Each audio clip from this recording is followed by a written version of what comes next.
Yo, Uh-huh. check it. Uh-huh. Ladies and gentlemen, Yeah. listeners from all around the world, All around the world. we are the UnCelebz. UnCelebz. All right. This is episode, what is that? 203. 203? 203. Okay. We gonna get it together, man. No, I was, because I was thinking of Mambo, like. This is episode 203, man. I'm Sean Solo. I'm Anthony, a.k.a. Nostalgic. This Steffi Nomadic Goddess. This is Dre on motherfucking drums. And we're back. Thank you guys for tuning in. Make sure you follow our Instagram. Make sure you hit subscribe on our YouTube. All that good stuff, man. All right, so check it. This is a very special interview episode. Momentous occasion. Yeah. Yes. Joining us tonight is a young, inspiring, up-and-coming actor, filmmaker, director. Straight out the DC area, DC in the house. Definitely has a crazy following on Instagram, man.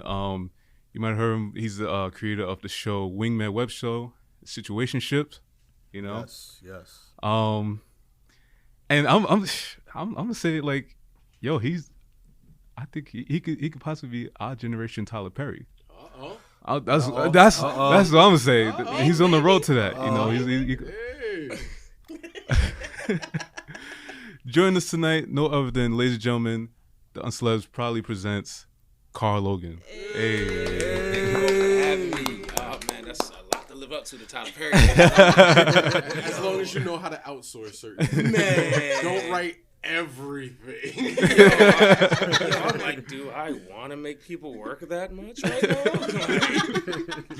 I've been reading like the hours that this man be doing. Like, what, 2 seasons of a show in 2 weeks? Jesus. No. Yeah, like Lord Jesus. That's web series stuff. We can do that because we're poor. Like, we can do that because we're poor. You have money. Hey, he started from the ground up, man. Yeah, man. A billionaire now. Yeah. biggest studio in America, right?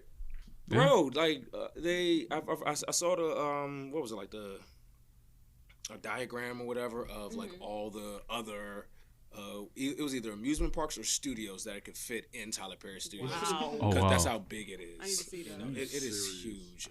Because they said it was like an old military base or old something like that that he went ahead and turned into it, and I think it's dope as hell. It's like we finally got if we treat it right, a Black Hollywood, like an actual Atlanta Black is that. Hollywood. If we treat it that way, I think that's just dope as hell. Atlanta is that. Definitely, man. Before we get into like with the with your shows like Wingway Web Show and Situationship, just wanna give us a brief, like, what was it growing up in DC like?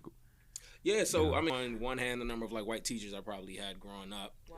So That's that's saying something. and the thing is, that'd be so crazy to me. I'd be hearing people that was like, I didn't have my first black teacher until I was like, I've only had black teachers. I'm like, I had my first black teacher when I was a child. So it's like, that's one thing that really stuck with me as like since moving away and everything. So I attribute those things to kind of like where I'm at in terms of creativity and where this and that, why things are kind of like normal to me when it comes to creating like an ideas, like, right now with everybody, filmmaking and do stuff, they want to like showcase black talent, black skin, black faces, like all that stuff, you know what I mean? And that's important to showcase now and stuff too. But for me, it was always kind of like, that's always been the norm for me. So it's like, if I'm gonna do a film or something like that, if I'm gonna do a project, that's just how I've seen the world, just regularly, like not even trying to make a statement like, oh no, black people exist too. I'm like, I've always known. No, black you had the people direct exist. source. Like, you was like, yo, I'm in this. You know what I mean? So it's like, so that. Wow. So. I don't know what that was. So that like Pretend that was the really issue. Go ahead. probably. So that's something that like really helped how I came to be like what I'm doing now in terms of where I want to go, what I want to make. I was surrounded by art, surrounded by things that inspire me. I've been writing and drawing since I was a kid. Like, you know, I was that, you know, like you always hear about people that was drawing in class. Like, no, I was actually drawing comic books. I remember I went to my mom's house and I found some old comics I drew when I was 12. Oh, nice. And, yeah, it was this comic that I did called The Usher. And it was about this. I don't know why I thought working in the movie theater was like gonna be the coolest job ever. I thought like being an usher in the movie theater was so cool. I never had that job. Free movies and shit. Yeah, I think those are like my dream jobs as a kid growing up. Working at a Blockbuster, working at like a movie theater. You know, I don't know why. But and then you settle for being a director. Yeah, like it's fucking silly me. So I had this like comic book that I used to draw. Called The Usher, and he was like this movie theater usher who was protecting his theater from like all types of stuff. And it's like going back looking at like my humor and the stuff that made me write. Like he was fighting these aliens that like in one issue, I think it was issue 2, these aliens were attacking the movie theater because they did not like how they were portrayed in movies. To always like, you know, kidnap cows and like, you know, anal probe people and stuff like that. You know, like they were offended by that, so they would attack the movie theater and stuff. And the usher had to defend them. You know, his arch nemesis was Cellulator, somebody that used a radioactive cell phone to destroy stuff. Oh wow. You know, so it's like that's where my mind was just young. Like I was just like, nah, I want to do this. I want to write, draw. Whatever I saw on TV, I wanted to put into stuff. And I don't think, like, I was just doing it for fun. And as a kid, you dream about like wanting to make a career out of it and stuff too. But it didn't really like hit or settle with me until like maybe around high school or something, where I was like, I definitely think I could do something with this, you know. I can like really make ends meet, and like yeah, have a career like, with this. It was just fun for me. Like I said, it was fun. Writing, drawing. I used to draw like crazy, but I hated drawing when it stopped being fun. Because you know, you always got people like, oh my God, I love your drawing. Can you draw me? And it's like, oh gosh. I just want to sit and draw my stuff in peace. Like, I want to draw Goku. Leave me alone. Right. Oh, you made my lips too big. Like, $50. wow. I don't look like that for real. Your lips look smaller. It's a character. I was doing you a favor. So, no. Yeah, man. So like, besides like what kind of kid were you in high school? As far as like, do you consider like, were you like the popular kid? Obviously, you know, you just like stuck to yourself, or yeah, like I mean, I was like I had a good group of friends. I would feel like I was a floater or whatever. You know what I mean? Like I was cool with people that did this, cool people that was into that, cool people that was that. So I was everywhere. Like, you know, I could, you know, sit with the quote unquote popular people, hang out with my homies. We would, you know, because at the end of the day, one thing I realized is that we're all just the same. There just might be. You just like some people a little bit more. You know what I mean? And so there was really no real distinction for me, you know, as long as I felt like we had the same voice and same humor, like I feel like we could kick it and stuff. So, you know, I feel like that's how I was able to kind of like navigate or move with certain like groups or sit with certain people, hang out with people, because it's like, y'all are just as nerdy as me, but you know, people just think you're cool. You know what I mean? So it was like, so I was like that type of person. I would, you know, I'm imaginative. I never really cared to like hide anything about myself or whatever. Like I'd be in class drawing my comic books. You know, I wouldn't like be tucked away, or I wouldn't wait till I went home. Like I would draw my stuff. Whatever I felt like I would do it. And that's just something that I did. But you know, you realize when you get older and stuff, especially like out of high school, you realize how a lot of people kind of like gravitate towards that energy, really, where they're like, like, no, that was just so cool that you just never cared what anybody was doing, blah blah. And it's like, I didn't know that people cared that I cared, that I didn't care. Like I was just, you know, didn't see it any other way. Like, yeah, I'm just chilling, you know. Like, wait, you do care? And you realize just how like stupid a lot of this stuff was, and I was just like, nah, I'm just caring about what helps me creatively, you know what I mean? Like if I'm not inspired to put you in my story, then we don't need to be friends. Like you know what I mean? Like I was just hanging out with people like-minded individuals, but at the same time, I'm always open-minded to hang out with other people and learn other different perspectives and stuff too. So that's why I was like, I'd be like everywhere, you know. Like I definitely had, like I had my core group of like guy friends and stuff, but as I got older, I just started having more and more women friends too. Like I primarily surrounded myself with women, really, just like like my homegirls and stuff all the time. Like I had my core group of friends, but most of the time I was like just with girls, and that kind of like also helped me see things differently too growing up, you know. It's true. Wow. That's dope, man. It seems like you had like a very versatile like upbringing in a Yeah, way. And you know, it's like I wanted to be a versatile kid. You know, I'm watching all these Yeah. like Disney movies, Disney Channel movies, and like these kids are over here, like 13 years old over here snowboarding and skateboarding, and like I can play ball, Right. and I'm also an artist, and I can be a leprechaun too, or do this, and it's like all types of weird stuff, and it's just like, oh, okay, so I can do that too, you know, because they ain't never had like just a versatile black kid on all them joints. Yeah, no, You know, if anything, that would be the time that I would sit there and say that, like what I was saying earlier about like, people being shocked that like, oh, there's no, like, damn, you grew up with like around all black people and stuff. Like when I'm seeing stuff on TV and it's just like all white people and there's always that one black kid, I get excited and stuff too.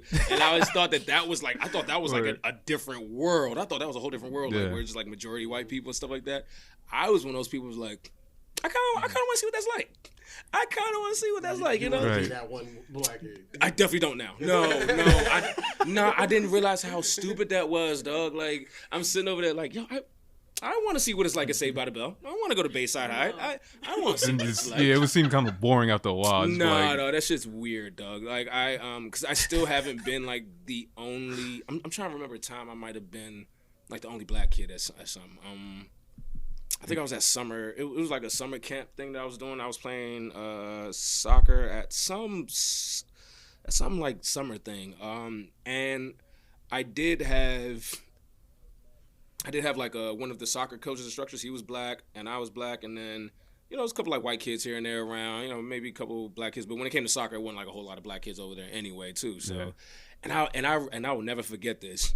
This what made me realize I'm like, oh shit, it's not a game out here or whatever. Like, somebody said something, and I don't remember what it was. A white kid said something, and I didn't take it anyway. I think I just probably hurled a joke back to the person. I didn't take it back any type of way. Mm-hmm. So I remember we were like walking on a hike or something, and it was me, the black instructor, a couple of the white kids and stuff. And I think I repeated what he said, or it said something that they made me feel weird. Yo, I've never seen him snap like this. He said, wow.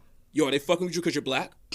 Look, he was like, no, because I don't play that shit. Like, let me know. Like during the whole time there, he's never said that. And when I heard him say that, I was like, maybe I don't need to go to like Bayside High. Maybe I don't need to be around. Like, maybe I don't need to be the only black person around these things. Because I'm like you be my one white friend though, because you really like, it was like, yo, they fucking with you?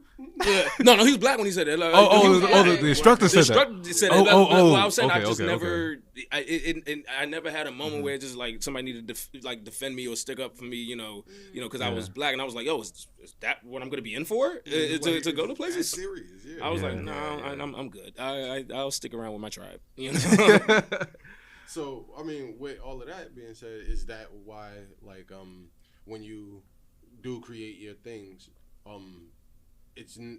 racism isn't a key part of the narrative in almost anything that you've done that I've seen so far. So it's like, was that intentional, or is that just a product of how you see the world? Yeah, it's just a product of how I see the world. Like, and it's funny too, because somebody pointed out to me, like, it's not an intentional thing to leave it out of there when I do the stuff, but at the same time, it's just kind of like, what purpose does it serve in this narrative right now? Mm-hmm. There's a lot of times where I do see stuff sometimes, and I feel like it's shoehorned in there just for the sake of having a conversation. And I feel like you can have that conversation more organically by just letting it flow. So like when it comes to the stuff that I do, yes, it is like how I saw the world, and just also I don't want.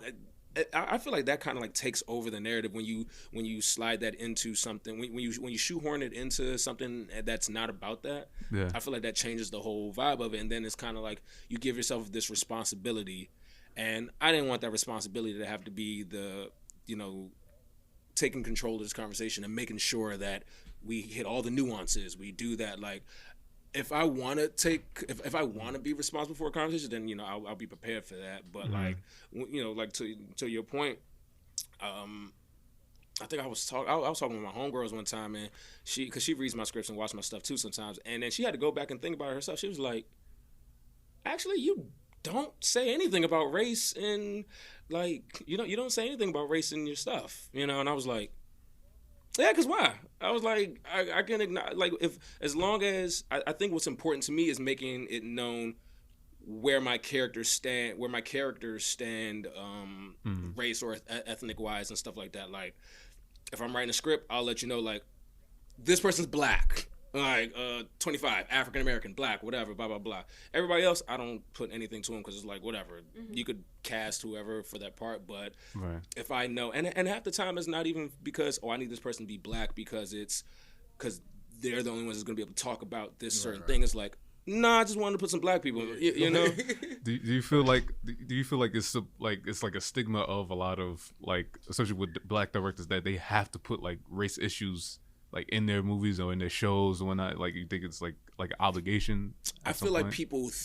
I feel like people believe it's an obligation now, but I also do feel like it's kind of like, you know, a give or take type, like because what I've noticed a lot of filmmakers now, like my peers and people that I know, like they look up to the people that they are inspired by. We're talking about those things, you know, the Spike Lees, John Singletons, the people that they looked up to back in the day were like doing those stuff too. But what I will say, I feel like it was authentic to the time when they were doing it.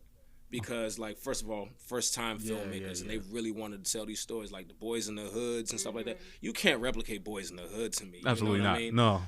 Like, you can't replicate that in a way that's not exploitive to me. Like, I feel like if you do that now, most of the times it's more so just to showcase the violence as opposed to showcasing the actual story of these black men in these situations trying to overcome it. And those are the stories that I liked. It just had niggas and some shit, and it was just like it had some niggas and some shit, but it wasn't about them being niggas.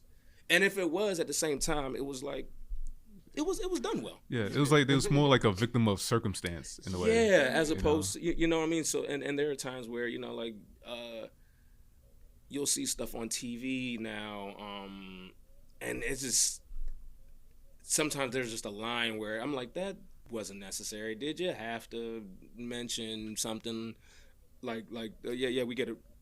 Excuse me. Yeah, we get it. Like white people do this, but at the same time, it's also like you could have used that opportunity to really talk about something a lot, you know, more relevant to the story, or just actually like give your characters more than, you know, having to just, you know, regurgitate something that was probably said on Twitter like last week or something. You know what I mean? Right. So that's why, like, when I do my stuff, I just want to, like, I want my main goal is for my characters to have fun when I'm writing stuff, you know? That's good. Yeah, it's like, and it's funny too, I had a conversation, like, back with my one of my best friends when I first started writing script. I wrote my first script, I graduated 2007, so I wrote my first script, then And I wrote this other, and I started writing my second script, kind of like just based off of me and my friends growing up, or whatever, right? And like I hate to like talk like, oh yeah, we were those different black kids. We did like but like you know, the shit that I was talking about and the stuff that like I would write first and stuff, like, you know, we were a little bit more, at least as young men, we were like a little bit more progressive in terms of like how we would like view women, or how like we would hang around them, in a sense. Progressive in the sense of like what we talking about, blah blah blah. And I would always think to myself, like, when I would write these things, like I never really thought about the race or whatever, because I'm like, it's based on us. Right. But he always told me, he was like, now you gonna keep us black, or you gonna make us white? And I was like, damn, why that? But he was like, because you know Hollywood gonna make that shit white. You know, Hollywood gonna make it white. And I was like, damn. And I used to be afraid of that all the time. I thought about it, and I was like, yeah, man, I got these 3 black kids over here talking about Seinfeld and talking about, like, you know, just you know, it was different from, I guess, the movies that they were trying to put out, or the movies that I like. Because I'm trying to think of, you know, we didn't have like just the. Well, we had them in a different era, like, you know, house parties. We had our super bads, we had our house parties and stuff like that. But like, at least in the time, like in the early 2000s and the mid 2000s, I feel like, you know, there wasn't that, you know, quirky coming of age black movie with the kids being just goofballs or something. Right, like cutting school and all that. Yeah, we have our Ferris Bueller Day Off, or Project X, and you know what I mean. And it's like the way Hollywood works is like they'll flat out tell you like, oh, we don't see black kids doing that. Maybe the white kids doing that. So when when my boy said that to me, I got like, I used to get worried in my head, thinking about like, damn. But then that's when I got to the point where I said, no, I'm gonna let it be known that this character, because I never wrote the race at first, but at that point, that's why I was like, all right, if I want my character to be black, let me make sure I say black like in the script when I write from now on, And it's okay. Like that's the thing. Like I think we've all gone through that where it's like to certain, depending on where we grow up, we might like some of us might be into anime or like or different stuff. So it's like, oh, you're like. Yeah. You're like the white black of the group or something like that. You know what I'm saying? Like black kids in the anime. When the last time you seen something about like something about on TV black kids into anime, like a movie that's just about them digging that shit? Only recently, because remember, like us growing up, you didn't really see that. It's like it wasn't really put into like awareness. Like, oh yeah, black kids, they listen to anime and they listen to different types of genres of music and stuff like that. You know what I mean? So we was sitting around listening to Nirvana all the time, and and I'm not trying to make it seem like we're some pariahs or anything like that, but no, it was just regular. It's like we sit around, like me and my boys used to get fried sitting around listening to fucking classic rock in my car, like just stuff like that. I couldn't sell that to somebody, at least that's what I thought. That's how I was afraid. I was like, I couldn't sell that, but now I'm at this point now where it's like, no, I'm giving to y'all like that. These are the like black people multifaceted. Like we have so like nothing is restricted to just one type of black person or one type of this and that. So it's like as long as they were black, I don't care what they did, just as long as they were black. Like, that was it for me. You see it all the time. Like for example, perfect example, like Insecure. You know what I'm saying? Or like Atlanta. It's like it's not falling into the stereotype. It's like they're into like different things and different. You know what I'm saying? Definitely. Like that's what makes them versatile. So. That's dope, man. Yeah. So it's just like you don't realize how important those. Like I didn't realize how important those things were. Just I guess until I got older, because it was just normal to me. It was just like, no, I'm just writing because I like this idea. I'm I want to do this. I want to tell this story. What was the name of the first script that you wrote? Like, you remember the name of it? The very first script that I wrote, that I just finished the final draft of it like the other day. It's this horror comedy that I wrote. But like magic. It's like magic books, zombies, a whole bunch of stuff. And like I wrote that was the first script. I wrote that back in 2007. Oh wow. Okay. I've been revamping it every year. Sometimes I took some time off because that's not the only script I've always been writing too. I've been working on plenty of other ones that I managed to finish, get done.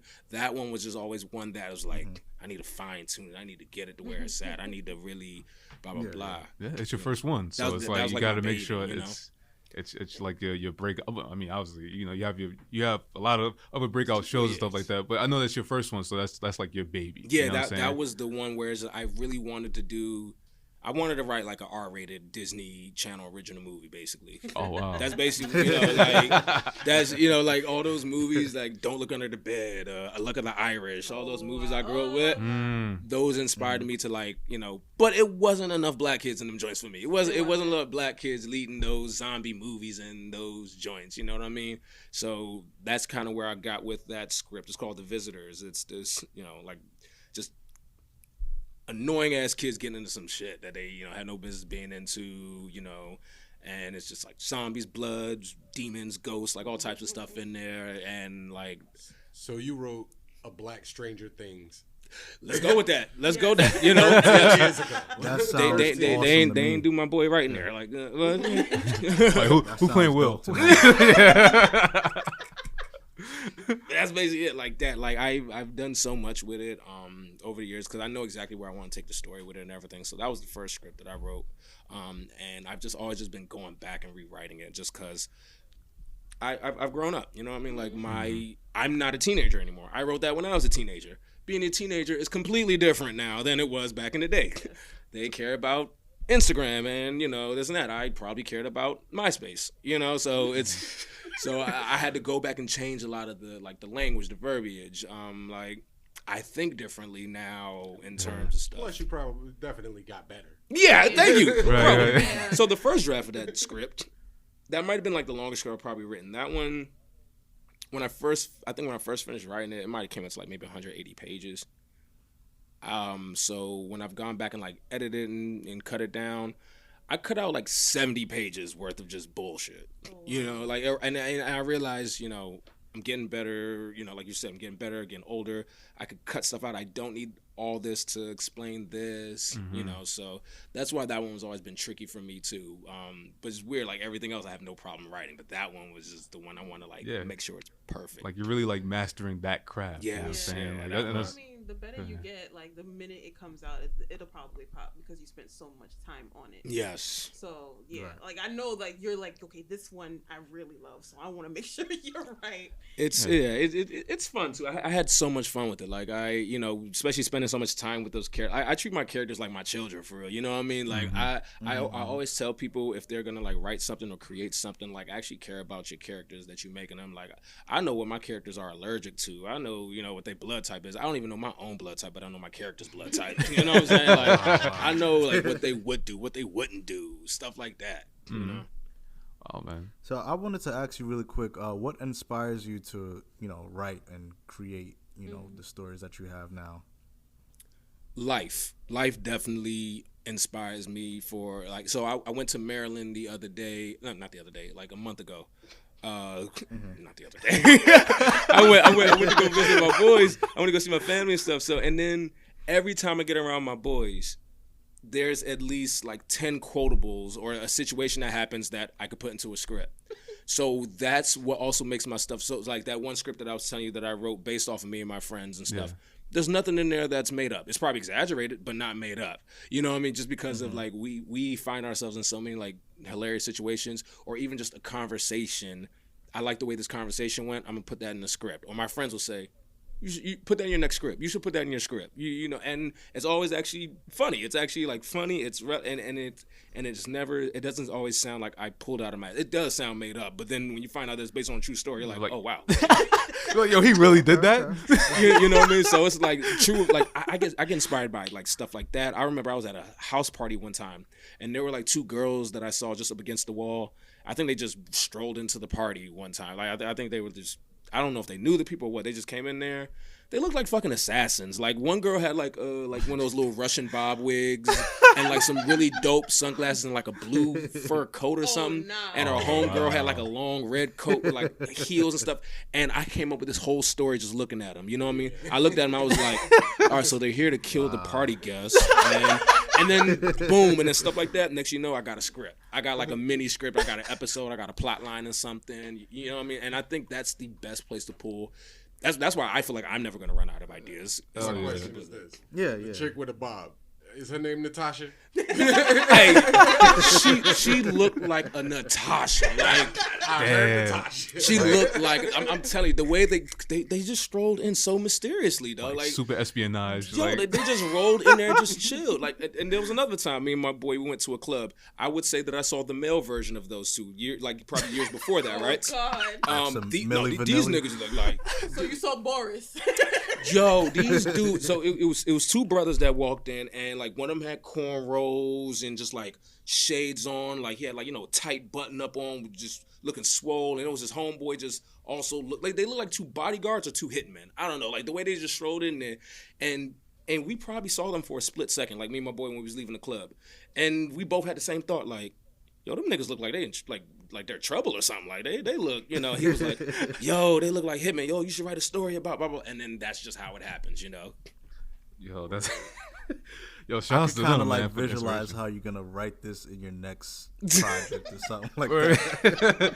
Visualize him telling them about the story about him visualizing. Yeah. I'd be like, so I was at his house party, and then these two chicks walked in, right, and just started shooting up the place, like. Years later, they be like, that was me. It came out 20 years later, like I was that girl with the bob. I'm Natasha. Yo, I'm saying they looked ill, dog. They came in there like they came in there looking like they was ready to. Like do reconnaissance, like scope out the thing. Like I'm pretty sure their sunglasses that they were wearing in a dark house party had some type of scope on it. I don't know though. Like that's happened to me before. I was at my girl's grandmother's 80th birthday party, and your cousin came in. Sky came in, and Sean. Yo, wait. They both was wearing all black. And wearing a gold chain. Sean's my cousin's boyfriend, and then that cousin's sister was wearing like a long black dress but with a chain, and Sean was also wearing a chain, so they looked like they was twinsies. Oh, so It he was looked like, like they Steph, was- where's your phone? I'm like, I need to take this picture. Like, yo, this dude definitely moves coke. But don't you, don't you see how that stuff just like rings in your head? Like the minute you see something, you just came up with a whole story right there. Yeah, You know what I mean? 100%, You just came up with a whole story about boom, and then that's how you could just keep escalating the story from there. You're like, all right, so she shows up with her coke dealer boyfriend, and then he's on the run. All right, and then boom, and then But you got a at the script. grandma's birthday party. Oh, he's there to rob the grandma. Oh, the great grandma robbery. Boom. And then it's like boom, and now you got a story, you know. That's Oh good. my god. What would you call that? What would you call that, Dre? What would you call it? What would you call it? Hosiery heist. Oh, that's a good one. That's a good one. Hosiery heist. Ocean's 80. The anniversary. But it's funny you say that, like, because I was wondering with the it's like with the Wingman web show, like a lot of the scenarios that happened like in the different episodes, like for one, like the whole threesome situation, Yo. right? And I was like wondering, I'm like, did obviously it didn't, like, if it happened to you or someone that you knew, like those type of scenarios, like. No, that was another thing that was based off of like a conversation. I've always asked women that, like, ladies, you have a threesome and the other woman gets pregnant, what happens? Women got very dark and violent with that question, Yeah. though. Oh. They got dark and violent with that one. But why get so dark and violent when it's something that you know you welcome, right? I was Yeah. all of them were And sitting there. that's the whole thing, though. Because most of us are like very territorial, but then some of us swing both ways anyway, and they cool with it. But I will fuck you up. That's, and that was it was either every time I asked that, they would either say, I'm beating it, I'm fucking her up, or the bitch gotta die. One or the other. But you beating her up, like I was just saying, I was like, ladies, really? I was like but But you then- saw what was going I on. would ask them a questions because a condom should have been involved somewhere. Like, yeah, you was Somewhere. there. We- You was Right, that's what I'm saying. Like, We had the conversation. That means you didn't take your pill that day. Yeah. What happened? yeah, she might have tried to set some stuff up there. So I guess. So if you trying shit, now I'm making Yeah. the narrative. You- You did not take your pill that day. I saw you spit it out. So what happened? like it's no matter. God's gonna have to choke a bitch. and that's how and that's where so just the way how crazy everybody's responses were to it over there, because I was a troll on the internet, so I would just always ask like trolling ass questions just to get people's responses. That comes back to bite directors. Watch out. Deleted all those tweets. I'm on my 5th page.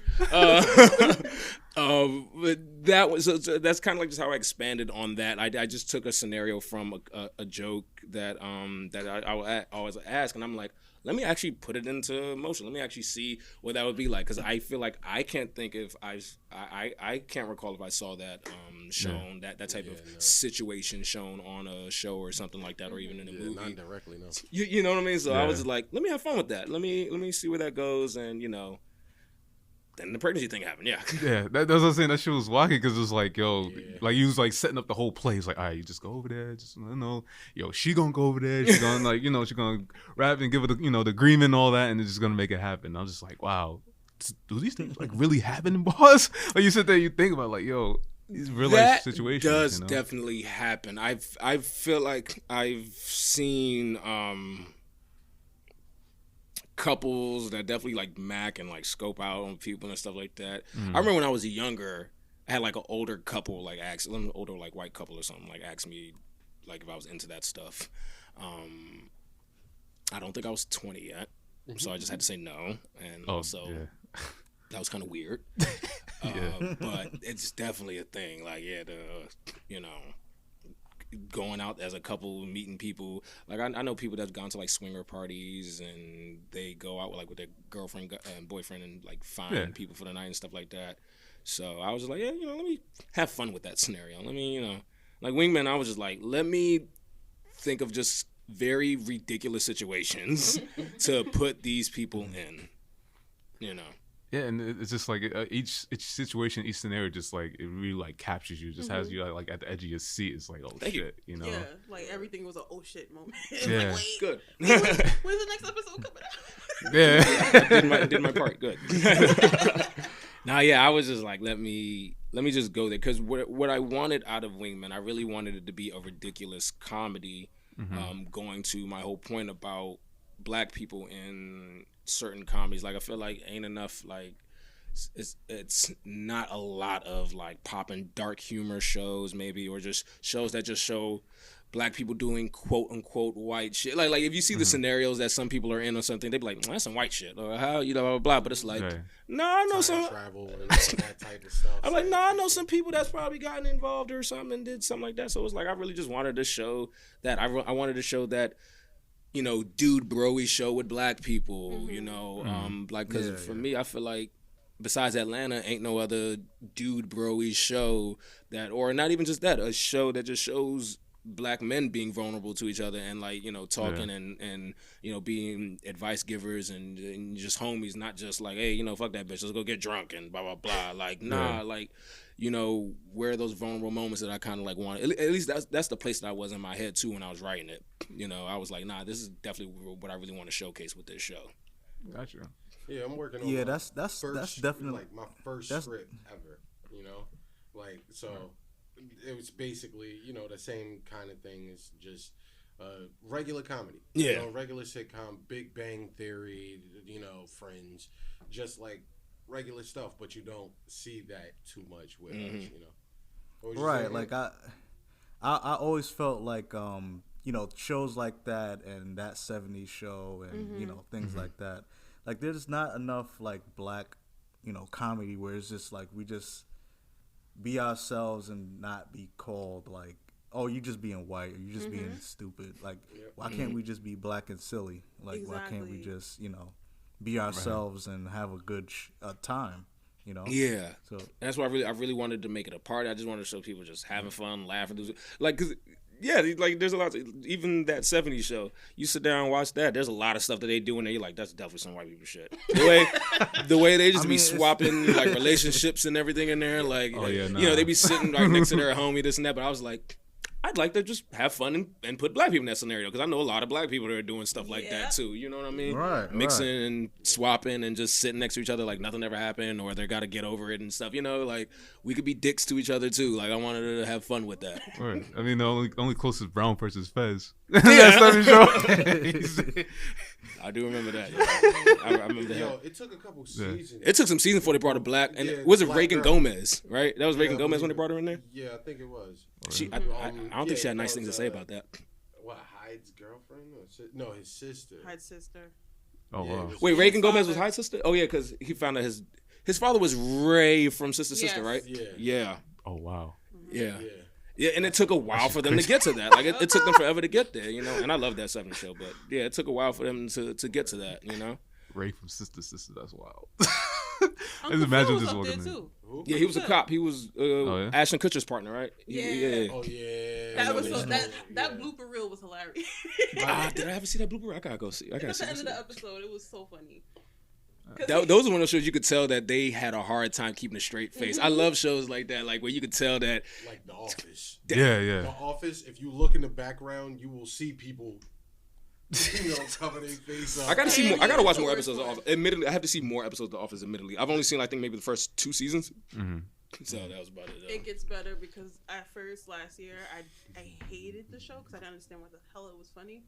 Now I'm like, yo, he's so fucking stupid. And then I'm watching it, I just be dying. I was like, yo, how stupid. No, he's really, the boss is a fucking He's an ass. idiot. He's but so then funny. I started paying attention to everybody else. I was like, how are y'all standing this? And then it's like, Stanley is the main one. Stanley, the black dude. Yo, he be just chuckling in the back, like... just everybody's reaction every time they prank Dwight. Everybody's reaction just watching it happen. Yo, like, I love that shit. I love like, seeing that when they're like trying so hard not to break character, just holding their laugh or whatever, and then sometimes just let it slide out. That's like my favorite. The worst episode that I think, as far as, you know, just trying to stay in character, I felt like everybody was having a hard time. Was who's the chick in $1 Million Baby? I want to say Hilary Swank. Hilary Swank. There you go. Is Hilary Swank hot? Wait. What? They asked him That was a this. whole. It That was the whole entire episode. episode. Is Hillary Swank Like, hot? And wow. now What were people saying? it was divided. everybody was 50-50. Oh, Until the very end. It was divided until the very end of the episode. oh, Hillary. I mean, have you? I don't know how to answer that just yet. I got to think about it. I really had to think about it because I thought about it. I was like, I did like Hillary Swank when she was in the next Karate Kid, but then I was like, wait a minute. Did I? I was like, It's like, yes, she is attractive, but no, she is not. Oh, yeah, okay, there we go. I think that's I think that's my answer right there. Yes, she's attractive, but no, she's not. So I just wanted to ask really quick because I'm the type of person who we all love, like, you know, movies like Step Brothers, Pineapple Express, Superbad, things like that. What do you think it will take for us to finally be like, okay, we could create things like that and just be ourselves and not be called this or be called that or be looked in a funny way? Like, what do you think it will take for us to finally open up to ourselves and be just as silly or better than like Pineapple Express or like a Superbad? I think the main thing is to kind of just really like embrace it and just do like just don't care about what like other people got to say about it, because you're gonna get stuck in your head and come up with so many different stories for yourself and just kind of like mess up your narrative and what you want to get out of there. If you want to get this joke out, if you want to get this story out, like, you really got to do it. And like, I think we could get more of those, you know, Black Pineapple Expresses and stuff, because when you think about it, like, it's always crazy to me that there aren't enough black stoner movies, dog. It's always wild to me there. How High and Half Baked and How High too.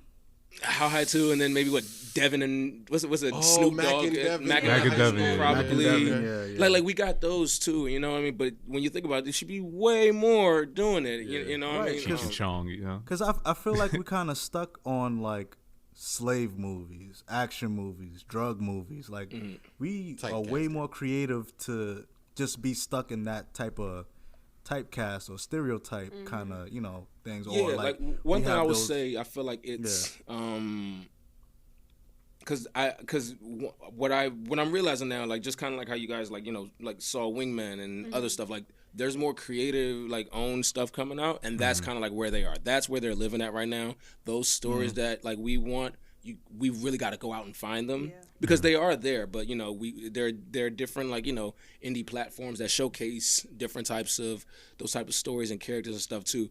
I think the problem is trying to hurry up and finally get the masses that we want to like give us those distribution deals for those type of stories and stuff like that. And it's tricky, man, because there are like, I see the good and bad in slave movies. I see the good and bad in, like, you know, the dramas and stuff like that. But the problem with it is that that's all Hollywood or the execs and all those people are going to accept after a point. Like, now they're either going to want, is this a Selma? Is this a Get Out? Is this and I'm all down for more black horror coming out too, but at the same time, like, definitely, they've definitely pigeonholed black creators to do what the one before them did again. So like, if you went ahead and did like Do the Right Thing, you know, and that was a smash hit in 2020 and stuff, so for 2021 they're gonna want me to do another Do the Right Thing. As opposed to, maybe we just need more stories from more black voices. No. We need another Do the Right Thing. We need a follow up. We need, and that's the problem that I see with, like I said, it's a good and bad thing. It's like for me, I don't care for slave movies, but at the same time, I do understand why they are necessary. In the sense of, I'm all down for history being told. I'm down for what I think. What I don't care for when it comes to the slave, I don't care for the ones that are trying to make me like white people, in the sense of like, oh, see how this white person decided, you know what, this slave is a person, let me go ahead and take these shackles off of him and blah blah blah, you know, like, if it's a necessary, that's not what really happened, right? Yeah, you know, like, I'm pretty sure there was an N-word, and there was a hard N-word right before the shackles came off. I feel like this is just an oversaturation of just It is. 20 years of slave type stuff. I'm tired of that, like, to be honest. But I want more movies like Dope. You know, that was I really liked Dope. Dog, I thought Dope was so cool. And it's like it didn't get the sleeper love. hit. It didn't get the love I feel like it deserved. I feel like that movie should have really, that should have been the one that kind of like sparked that next wave of. But then, Right. oh yeah, Right. that's who did Dope. Shamik Moore? No, Rick. Always gets Rick Fukuyama or Fumi. Yeah, the guy that did The Wood. He did. Oh, okay. He did. Oh, Dope. yeah. I always had to remind myself because I had to double check. I said, "Wait, did a black person do that?" No, a black person definitely did it, and I thought that was so dope. Dope was so freaking good, and I'm mad that like. That should have started a wave of like of new joints like that. It should have been like a whole new wave of black coming of age ones like that. Like that reminded me of the Disney Channel movies that I used to like. You know what I mean? The kid getting into trouble, finding money, doing this and that. And I thought that movie was cool as hell. Like being involved in a shootout in California at a party or something like And that. it was you know? regular stuff like you know Regular kids, you know? like those movies, like the movies that like I mentioned before, like the house parties, the Set It Offs, the Boys in the Hoods. It's like those movies had their time, and then boom, it just stopped, and then we kind of got like a different wave, and then.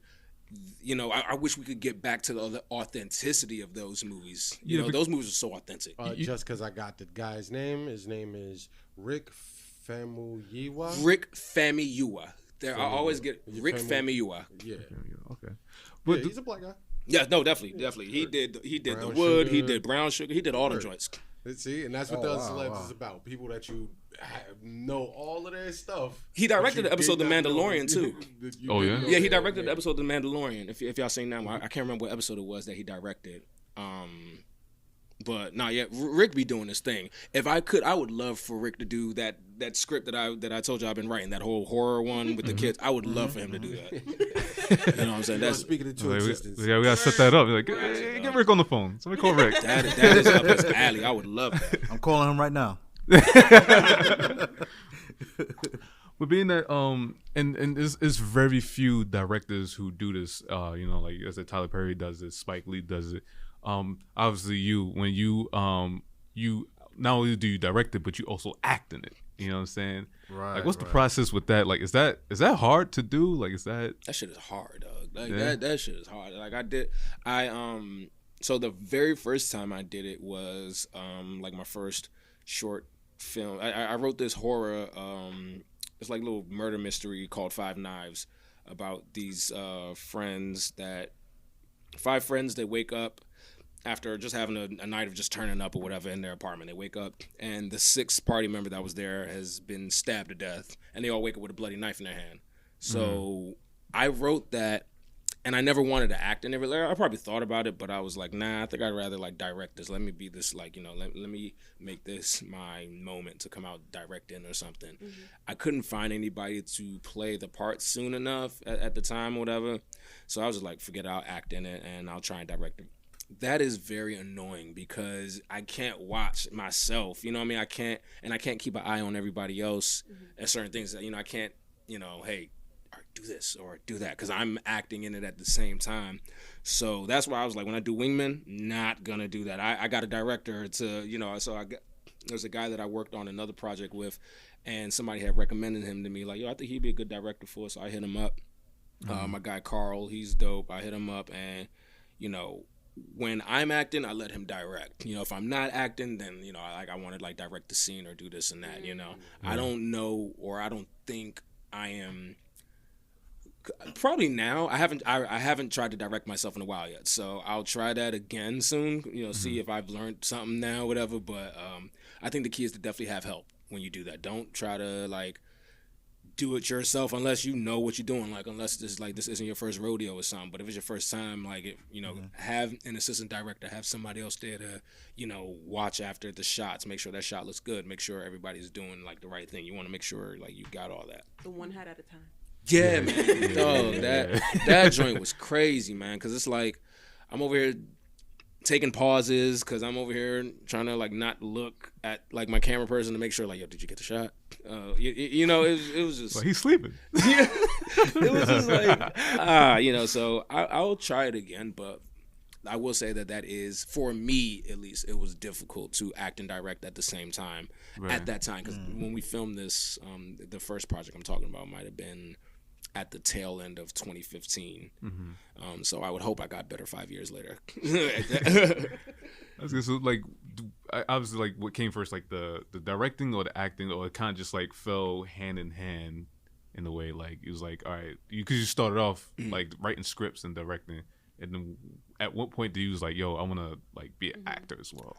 High school was when I realized that, like, I always wanted to act as a kid, but I just wanted to act because I thought it was fun. Like, it looked fun, and once again, it kind of goes back to one of the things I was saying earlier. Like, I didn't realize how important representation was, really, because I saw black all my life, you know. Like, and when it came to television, I just kind of took it as, that's, you know, TV, that's their world, you know, it's white over there. But I always still grew up with a lot of black shows too. So it was like I knew where it was, whatever, right? So I always gravitated towards like the black stories, of course. Like for me, I just liked any black dude that looked like they was having fun on TV. And so for me, it was Kadeem Hardison in Different World. Oh wow. Will Smith. Lee Thompson Young and Jet Jackson. And Kel Mitchell. They was goofy, they was having fun, and that's what I want to do. I was like, I want to do that. Like, I'm goofy, I'm fun. I you know, I'm a kid thinking, you know, so it was always just an idea, something like, hey, I want to do. But I was really more focused on writing, drawing, that being more creative like that. And it was high school that came about. One of my, he ended up becoming one of my best friends. I had a filmmaking class, like, you know, when I was like, you know, film class that you probably had in high school where you make movies and stuff. That was my first time making like my own movie. I've always wanted to make like home movies, make something like that. So we were given like a camcorder and we had to come up with something and just shoot like a short film or something for class. So me and my homie, we used to just goof off all the time. One time we was in class and for some reason we just went into this whole good cop sergeant spiel or whatever, like, you know, loose cannon cop with the whole sergeant thing.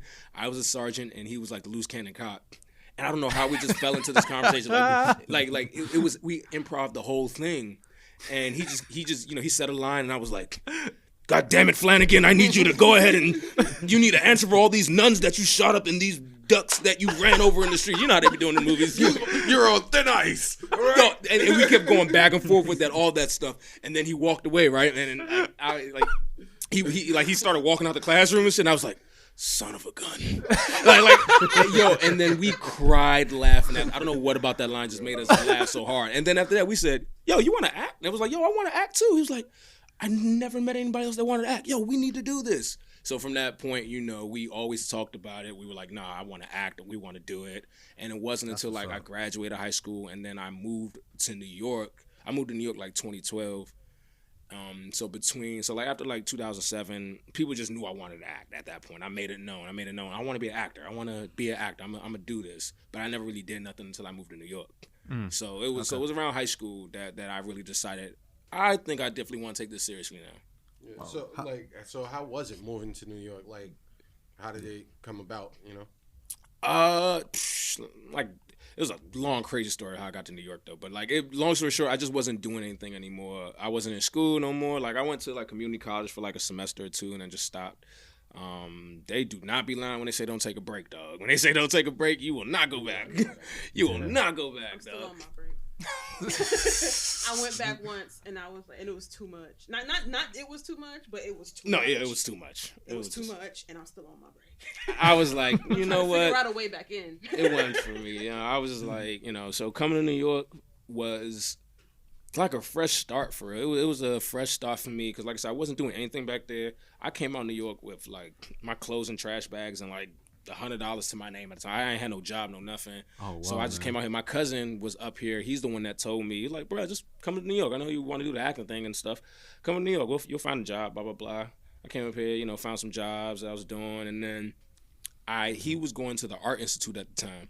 So he was surrounded by a bunch of creative people, you know. He was into fashion, but like he had some people that was into film. So when I came up here, I was crashing with him for a little bit when we first started out. So I met I would meet his I would meet his friends into film and stuff. Now me, I never went to film school. I never took a film class really. I did have a theater course, but a lot of stuff that I learned was from reading like behind the scenes stuff or reading like interviews from like certain people. So I would find myself getting into conversations with like the film students up here and stuff like that, and they'd be like, "Yo, like what class did you go to? What school did you?" I'm like, "I ain't go to school, whatever. Like I just know the stuff from just watching movies all the time or this and that." So when because like I told you, my first script that I wrote was like 100-something pages or whatever. So I was trying to write movies. I was trying to write features and stuff like that. So I moved over here, and then that's when I think I just started getting into web series. That's when I heard about, because right before I moved, one of my homegirls, she had put me on Aqua Black Girl. And I think they were looking for new writers at the time. So she had, hey, they're looking for writers, submit or something, blah, blah, blah. So I was like, let me watch the show, see what it is. That was the first time I seen like short form content, at least that I can remember, short form content like that, like just on the web. So when I moved out here, I realized, I said, all right, I think I could do this, but I'm just gonna need to do it shorter. So that's when I got into the habit of writing shorter stuff that could be filmed or that we could do. Because I'm like, I'm over here chopping it up and becoming cool with film people. I can act, I can write. They have the camera equipment. Let me, let me do something with it too, or whatever. So when I first got up here, before I got to that whole, image was like doing it yourself and stuff, I was still trying to act still. So I'm over there doing background, I was doing a lot of background stuff. And it was cool for a minute because I was finding myself in dope spaces with celebrities, made some contacts. Like I would actually get back into background work just for the conversations and the networking that you could like make, that you could have with people and stuff. So my first, like I did like, that show, The Nick. I was in like that Seth Rogen Christmas movie that they did.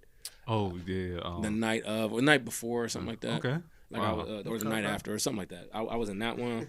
You gotta remember these roles, man. Like, It was. Yeah, I was just doing a lot of them joints, and then I think for me, after a while, I realized there was a common pattern with the background that I was getting. They needed like nigga number 5 in the background. They needed, they needed it was either a period piece where they needed black people for the scene, or like I was doing juke joint scenes. I was over here doing like I was in the chain gang on Boardwalk Empire in their final season. Word? Yeah. Really? Wow, man. That's one of my favorite shows. You probably not gonna see him. Hopefully not. But that experience was what propelled me into doing my own stuff because they had me in shackles. They had me in shackles, real shackles. Real? Oh shit. I didn't even know they still made real shackles. I did not.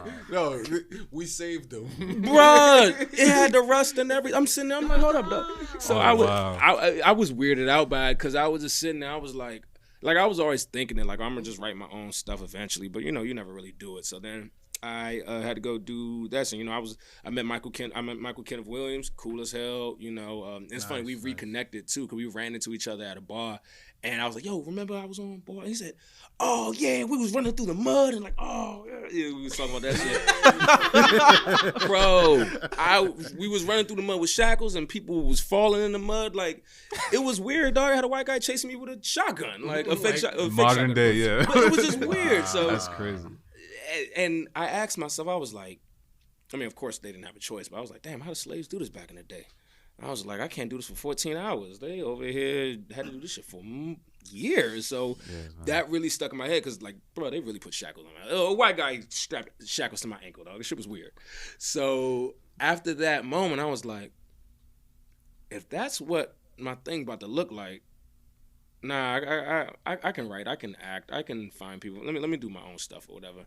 So then that's when I got into, boom, let me write my stuff and film it, boom, and then next I get into doing the web series and everything like that. So I'm thankful for that experience though. Yeah, like one of my first web series that I never did, but I wanted to do it because I knew talented people. I knew other actors like myself that just didn't get their break because it's like, we just didn't have the opportunity yet or something like that. So I was like, hey, I'm doing this show called Blacktors. I'm gonna do this, and it's gonna be about just a comedic take on our experiences as black actors. I was gonna make fun of all those little things that I was doing, all the little background stuff that I was doing, all the things they did, because one of the actors that I met that I was gonna put in that Blacktors one, we're connected because he's Byron in Wingman, my guy Byron. Okay. We met because we both got scammed by like the same the same director, quote unquote director out here. We got scammed by the same dude. Oh wow. And ever since then, we kind of just kept in touch and just been cool. So I was like, man, that was bullshit. What happened to us? Let me put you in like my stuff. You know, blah blah blah. That's good, man. Looking out, man. Yeah, Looking out man, for because one we another. got screwed, dog. Like, yo, it was. What happened? It's actually a very funny story now. Yeah. Now I think So this is the fuck shit. yeah. Okay, yeah. Talk about the fucks, bro. So that shit was crazy, man. When I think about it, so we and honestly, when I look at it about it, I probably deserved it because I was stupid. It's one of those things when like if I'm telling you guys a story, you can be like, nigga. Should have known, man. Nigga. So all right, so let me see. What happened? As long as you know. Like pictures of. I was like, sorry to break it to you, bro. I remember. So the director reached out to me, and I didn't really have a lot of credits except for the background stuff. Like I said, I was doing. I ain't have like headshots, professional headshots and stuff like that. But he reached out to me, was like, "Hey, I see your profile on his website. I think it's dope. We would love for you to. I want to cast you into this play that I'm doing. Blah blah blah." And I'm like, "All right, bet. My first play, I'll do it. I should have questioned why he thought I'd be perfect for this thing and I didn't audition. First strike. But I thought to myself, I said, no, don't beat yourself down, Kar. You're that cool that someone said, oh, I want to put you in something. That was the mentality that I was walking with. He just thought I was You get pretty. a break for that one. He liked the look of my face. That's how I was like, you know what? It was early. You know what get I'm a break saying? for that one. I was like, I need to do something new. I'm like, let me not turn stuff down. So I went ahead and, heard him out. And he said, yeah, apply, submit to this thing. And he wanted me to meet him in person. So he's like, all right, let's meet in person. So we'll go over the script. I'll give you the copy of the script. We'll talk about it. So I meet up with him and stuff. First of all, dude showed up just reeking of alcohol. And he had a cast on his arm. Not that the cast fucking means anything, but like that story pops. There's a story behind that cast. There's a story behind that cast. So like he pulled up on me, drunk as hell. Oh, no. Dude was like a fabulous dude. Like he just like he looked like, I don't know. He was into the theatrics and dramatics. You could tell. Like he pulled up with like a fur coat type shit, trying to feel himself and everything. Was like, yeah. So now let me tell you, brother, this is what we gonna do. Like I got da da da da da. Sound like a pimp. Bruh.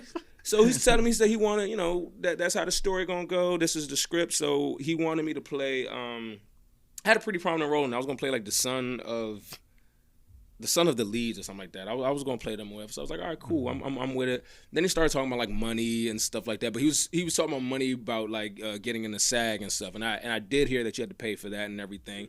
But I was like, I'm not ready to get in the SAG yet. I don't got the $3,000 or whatever it costs for that and stuff like that. So I'm like, I don't care too much about that. So he's like, yeah, it's gonna be great. We're gonna do a great play. You're gonna be in it. And yeah, I'm gonna contact you later. Blah blah blah and stuff. So he reaches out to me, gives me the part and everything. Then we're just on like these emails now from now on, and he's saying, oh, everyone, like we're in a text thread. He's always texting everybody. He said, all right, guys, I hope you guys are ready. We got people in Tokyo, Japan, like excited about this play. And I was like, niggas in Tokyo do not give a fuck about a play about the Harlem Renaissance. Like what is but I heard him out. I just listened, I was just like, all right, let me just go with it. Let me just go with it. Let me indulge you. Of all places, like Tokyo, I don't know. Like I don't know why Tokyo. Like I don't know. So he's just saying all this stuff, just like, yeah. Every day he would just send us updates about chatter about the play, about how hype everyone was, and I'm like, we haven't rehearsed yet. I don't know shit about this play other than like I guess the script that you gave me. But I'm like, you're talking about all this press and this stuff. I ain't heard no interviews and nothing like that. But I'm like, whatever. Okay, cool. Wow. Then we finally what's it called? Oh yeah, so then he's texting us. He like I said, he always texts us. And then he's saying, all right, guys, I'm gonna need you guys sending like headshots and photos or blah, blah, blah, stuff like that. I'm like, all right, cool, do that. Then one day, like he texts me. He texts me some shit, was like, what was it? No, so first time he texted me telling me to send a shirtless picture to him or whatever, right? Oh, nah. He's like, send a shirtless picture because, and I was like, why would I send you a shirtless picture? He was like, no, because it's for the role. We need to see like the actor in the part of this and that. But I'm like, I don't think I take my shirt off in the scene. So I'm like, why would that be relevant? That's the first. Oh nah. Yeah. So actually, sorry, I am jumping ahead. That came after. The first oh nah. This was the first oh nah. This was the first oh nah. This was the first oh nah. He actually I don't know which one came first, but the oh nah or the oh nah. But so he texted me another. He accidentally texted me. I was chilling in my friend's house and he texted me about wardrobe stuff again or whatever. I responded. Then I think I like fell asleep, and then I woke up and saw that he had sent me some messages overnight. He sent me a text at like maybe 2 o'clock. No, maybe like midnight. It was either midnight or 1 o'clock saying, Poppy, if you ever need a massage, let me know. I'll go ahead and rub your back and blah, blah, blah, blah. So I was asleep at this time, so I did not check the message or whatever, right? So then I got another message from him, like maybe like an hour later, where he was like, "Oh, I'm so sorry. I sent that to the wrong person. That was not meant for you. I am so embarrassed. I am so sorry." And I'm like, okay, whatever. I gave him the benefit of the doubt again. I'm like, how many cars is in your phone? Man, nigga. Dude, and then just look at the time. At first he sent it at midnight. And then that was a heat check. That was a heat check. But he was waiting. He was hoping I was going to respond. And he was hoping I was going to respond. Because I didn't respond to 2 hours. 2 hours later, he goes, "Oh, I'm so sorry. That wasn't for you. That was for someone else." Or whatever, right? So I woke up to that. When you send dick pic, it'd be like, well, you send a dick pic, you don't get the response that you want. You're like, "Oh, my bad. That wasn't for you." But what you think? I was with somebody. I was with somebody else. Yeah. But what you think? What you think about it though? So he hit me with that or whatever, right? And unfortunately, that's why I gave him the benefit of the doubt. I was like, "Oh, well, okay, I've sent some like inappropriate messages," and yeah, so I thought that's what it was. So I was like, "All right, whatever, cool." So I said, "It's cool. That's fine. Don't worry about it. You know, da." And then that's when the text message about the shirtless one came. Oh, okay. Then that's when right the shirtless that came out like I think the following week or whatever, because he had changed my role after that. He switched me from the son to playing the half Italian husband, because apparently I look half Italian. Whatever, I don't know. Nah, buddy. People from Sicily are dark. You know? I have no idea what was going on with that shit. So he wanted me to go ahead and he switched me to that part now, playing this half Italian husband person. Okay. And then that's when he hit me up about the shirtless picture. He was like, "Yeah, it's there's gonna be like a sensual sex scene between you all. So if you could like send me the picture and blah blah blah." And I was like, my phone don't got a camera, so I was like, I don't know if I could do that. He said, maybe ask your roommate if you could use their phone, then maybe. I was like, this nigga really wants this picture. Oh wow, no.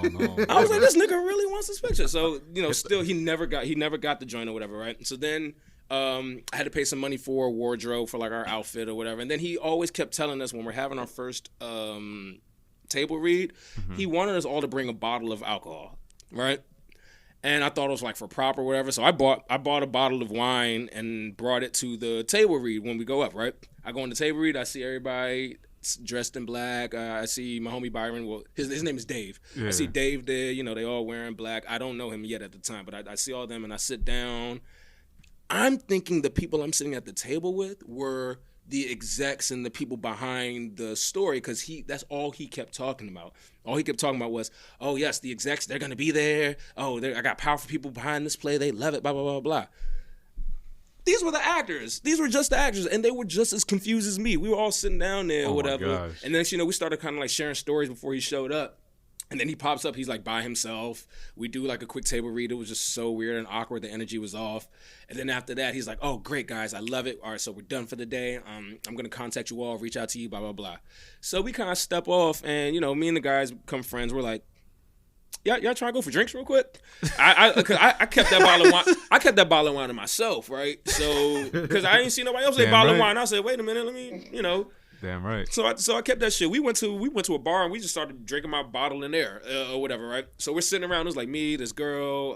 It was like me, 2 girls, and the 2 guys and the other guy. And we're all sitting there like, "Yo, is it me or is this guy weird?" Like we all kind of sharing stories, whatever, right? So there's this one dude that like he's funny as hell.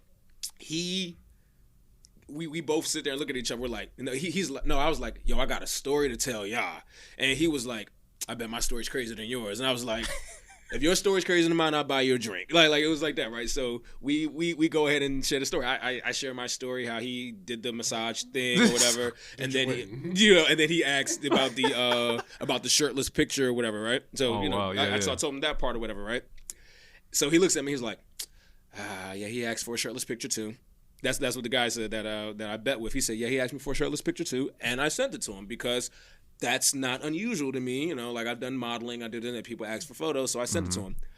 Bruh, the director messaged him back talking about some, oh, Poppy, you are a god. Oh my God, I will suck your cock. Wow. Oh my God, please, like whatever you want me, I will do it. You can have me, blah, blah, blah. Yo, dude texted back, he said, whoa, wait. I thought this was acting. He said, whoa. I thought this was professional. What the hell? You know, like he texted back that. So I ended up buying him a drink. I ended up buying him a drink. Get that man a couple of rounds. Yeah, I was like, nigga, here's the rest of my wine. Like, you know, I was like, dude. Oh, wow. So we just all sitting there like, who is this guy? So I remember I told my homegirl about it in Maryland at the time. She did some type of research that I couldn't do. I guess women are just way more better at finding out details about people. Like, the FBI, yeah. Bro, I Googled this guy before and I couldn't find nothing. She deeper than Google. Dog, she went deep because she came up with stories. She brought up stories or whatever saying that. So apparently this guy, he does this. He scams people and da-da-da. She's done it before. And there was one horror story that a woman had. She was like, I owed him money, so he just had me in his house cooking and cleaning for him. And he's addicted to alcohol. He's an alcoholic, so that's why he's reeked of alcohol when I seen him. And she was like, he uses that money to fund his drug habits and alcohol, blah, blah, blah.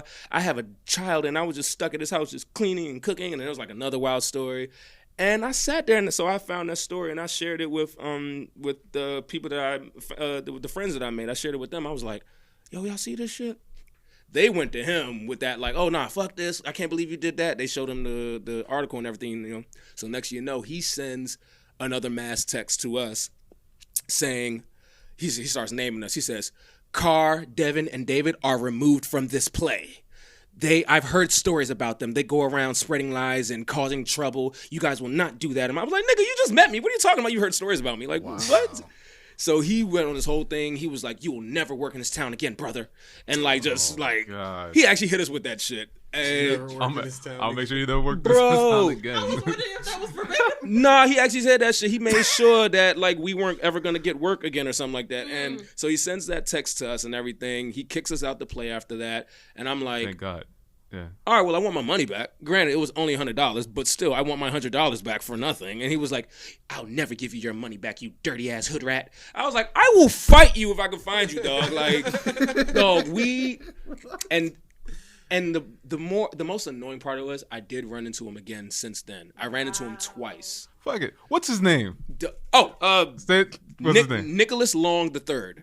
Nicholas Long III. You could probably find videos of him on YouTube. And the crazy thing about this, I at the time, right? So I was on the train, and there was this girl that was sitting next to me. This was after that whole fiasco thing happened with the guy, right? So I'm on the train, right? And I think I was on my way to an audition. And it like this is the type of stuff that I write in scripts. You know what I mean? Like, I didn't make none of this shit up. This is where my stories come from, right? Mm-hmm. So I'm sitting on the train, and there's this girl on the phone, and I hear a conversation. You know, I was eavesdropping. I'm sorry. She was talking about acting stuff. Mm-hmm. So she gets off the phone. I was like, yo, sorry, but I think I overheard you talking about acting. Like, I'm an actor too, you know. Like, what's up? You know, just trying to, powwow, start a conversation. And she was cool with it and everything, too. And then she was just giving me, like, tips and stuff. Cause I feel like she was a little bit more seasoned, or she, been around the block more than me. So she was just like, you just want to be careful for the scam artists out here. You just got to be careful. And I was like, oh, trust me, I just got hit. Bruh, she touched my leg and said, what was his name? And I was like, she said, what's his name? Nicholas Long III. I was like, yeah. She said, that motherfucker got me too. Like, wow. Bruh, I found a YouTube video of him where like a bunch of other people were calling him out, saying like, bruh, he's been at it for a brick apparently. Wow. Nicholas Long III. Okay. Dog, I was like, hold up, man. So that happened, and you said you ran into him. I ran into him. Excuse me. I ran into him like twice, but the timing was just wrong. I'm sorry. Just without no context, I would look fucking crazy just beating the shit out of somebody.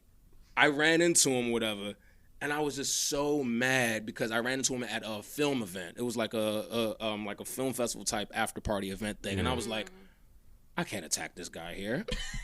I'm gonna look fucking crazy. Like, and I don't know who he knows here. I don't know blah blah blah who he's connected with and this and that. Mm-hmm. I ran into him again at another joint. I was like, still wrong time. I was like, okay, I think I'm gonna just have to let this shit go. I was so mad, dog. I wanted to beat him down. Like I don't even want the $100. I just wanted to smack him for calling me a dirty hood rat over the phone. And then that's wild, man. Sorry that happened. And that's where, you know, you live and you learn, you know. But the reason why I said, like, you know, looking back on it, like, I'm probably stupid because, like, there was one time he wanted me to meet him in Harlem. I think that was to go either to give him the money or to get the script for. I had to meet him in Harlem for something. I think it was to give him the money for the at that time. So I go to meet him, and just so happened, this woman walks by and taps him, and he's looking confused, like, who's this woman? She's like, you don't remember me? I was at your last play. It was the best thing I've ever seen. Oh my God, I love your play so much. Like, she, you know, gave this whole thing about, like, when's your next one coming out? And he's like, I'm talking to my new actor right here. Like, a new play coming out. Oh yeah, he's gonna be in it and everything. Blah blah blah. She said, okay, girl, I can't wait to see it. And she walks off and stuff, right? And I'm sitting there like, oh, this guy must be legit. I'm like, oh, this guy's the truth. That is exactly the point. And that's why I was like, this next one. I was saying, like, this guy's the shit. Okay. Like, what was the name of the first one? I should have asked that. What was the name of it? What's it about? I should have asked that, dog. Like, I was just fucking young and just wide-eyed and just wanting to act and got taken advantage of. I hated that guy. I fucking hate him. Wait. But how was the script? I don't even know. That shit was long as bullshit. That shit was bullshit, bro. That shit was bullshit, bro. Because, like, no offense to the actor that he had in the joint, but I mean, like, he was either Haitian or he was some type of Caribbean. But my thing is, he had a very, very thick accent, and he had to play American or he had to play something else. But he didn't tell him to lose the accent. He didn't even tell him to try and, like, disguise it. Like, this guy was just throwing people in there, like. He just dog. He was just throwing shit in there. It was like that movie The Producers or some shit, dog. It was just like this shit was just gonna be bad. And I did try to write a script based off of this, like where we just kind of get together and get revenge on the guy. I might go back and do that one day. I don't know. That sounds like a hilarious script. That's what I'm saying. Like some of the whole thing. I would love to be at the premiere for that. Dog, like some actors that got scammed and just want to give revenge on the guy, like some big fat liar shit or whatever. Like, dog, that's. Because we really did try to sit around and plot this guy. We did plot on this guy, like, all right, where does he live? Let's look at the address. Like, Google him. Is it Harlem? I will go to that corner again and see if we can find him. Like, we was really trying to, you know, but we just let it go. Please make a movie out of that, please. And ladies and gentlemen, that's Hollywood. Dog. Oh, man, shit was wild, though. That dude was crazy, dog. Wow. All right, man. Before that's wow. Story threw me up. That's the fuck shit, man. That's the fuck shit, man. As before we get out here, but I just want to ask one more question. As far as Black excellence, right? Mm-hmm. What is Black excellence to you? Black excellence for me is Black people having the freedom to be excellent in their own way. I feel like a lot of times when we throw Black excellence out, we don't throw it for we don't give it to everybody, you know. Like we don't give it to everybody. Like, you know, we be throwing out. We see a prominent Black powerful couple together. # Black excellence. You know what I mean? But like our homie around the way that probably, you know, overcame something right now that was probably messing with him, or he did something good for his joint. It's like we don't label that Black excellence as much as it is. So I feel like Black excellence is just like Black people being like doing something good. And for me, it's like if you doing it, Black excellence. You going to therapy, Black excellence. Like whatever you're doing to like better yourself as a Black person and be a positive like image for Black people. Like I don't think it's every Black person's responsibility to be a positive image to Black people, whatever. But if you're going to take that mantle up, if you're going to do that, like, you know, Black excellence right there, do it right. Like that's my idea of it. Just like Black people being free, however you look, whatever you want to do to just create. And like, you don't even got to be good at it. You don't, if you succeed, if you fail, that should still be Black excellence. Cause you know, you got to fail a couple times in order to win. You got to, you know, lose in order to win. So it's like, yeah, if you don't make it, Black excellence still, you know, you're Black and you're doing something. I think that's, as long as it's inspirational, that's Black excellence. Word from the wise. Shit. That's dope. That's dope. Oh, yeah, snap. Anybody else? Anything else? Any other questions good? I think we hit everything. Yes. Oh, just one more question. Yeah. Any more gem? Do you have any gems you want to drop for any like upcoming Black filmmakers or actors? Anything that you wish you had when you first started? Man, I wish I had I have it now, but I think I would find your tribe. Like, really find your tribe, but don't force yourself into spaces that you don't need to be in. And kind of like take your craft seriously. Like, so like what I would say is like, maybe you guys have seen this in the podcast space. You know, when filmmaking and web series, when Black web series took off, like I don't even know white web series, dog, but like when Black web series was like really popping because Issa did her thing, I love people getting inspired. Everybody was inspired, but at the same time, there were a lot of people that kind of like was riding the wave. You know what I mean? But at the same time, like it should be open for everybody to do. But at the same time, you can tell like who's like serious and passionate about it and who's not, who's kind of just picking it up, and because it didn't work, they just drop it. It's like if you really do want to get into that, like take it seriously and have the only way you could take it seriously is if you just have consistency. If you have that consistency, you will be able to achieve what you want to. It may not happen tomorrow. It may happen 10 years from now, whatever. But the consistency is going to drive you crazy. I know, but it's like, I think you will feel better about yourself knowing that you pushed it to the limit as opposed to giving it up the first time it didn't work. You know what I mean? So make sure this is what you want to get into before. Like, so find, if you really want to do this, find a supportive tribe that can really, you know, help you flourish and help you like expand into the thing. You know, don't try to go about it yourself and be this one person army when you can actually really lean in for support and get the help. You know what I mean? Like I wouldn't have been able to do Wingmen without the support because I just simply asked. Like people was like, I remember people would hit me up like, yo, how'd you get that bar to film and how'd you do that? I said, I asked. And you know, I was very transparent with people. I let them know what I can and can't do for them, but at the same time, you know, you gotta really be open for collaborative efforts. And when I mean collaborative efforts, I mean like actually really collaborating with these people, not using them, but actually working together. Because you know that whole rising tide raises all ships thing. You know what I mean? If I do good, you do good. Yeah, man. Thanks, dog. This is dope. I was thinking about the other day, like when you hit me up, I was like, yes. Like when you guys hit me up, like I was like, yes. I was like, you guys are fun. I was like, hell yeah. You know what I mean? Like, appreciate that, man. Nah, for real. I was like, yeah, like I can laugh like shit with you guys. You know what I mean? Like so I knew what I was in for, really. You know, so that's I enjoyed that. I enjoyed the fuck out of that. That's one thing we didn't talk about before we actually end the episode, because this episode I didn't expect it to be one long episode, but no, it's cool. It's cool. Yeah, it's a good conversation. Right. I mean, because we still got some more time. Yeah, we still got some more time. Like shoot, we can do bonus shit. But anyway, the one thing that we did not mention was how we met. Oh yeah. Me, Sean, and Andre as a collective always be running into dope shit by accident. Right. That's very dope of you guys. By accident. We walked into that bar on business. I didn't know this. Oh shit! I didn't know it was on business. We wasn't trying to get a drink.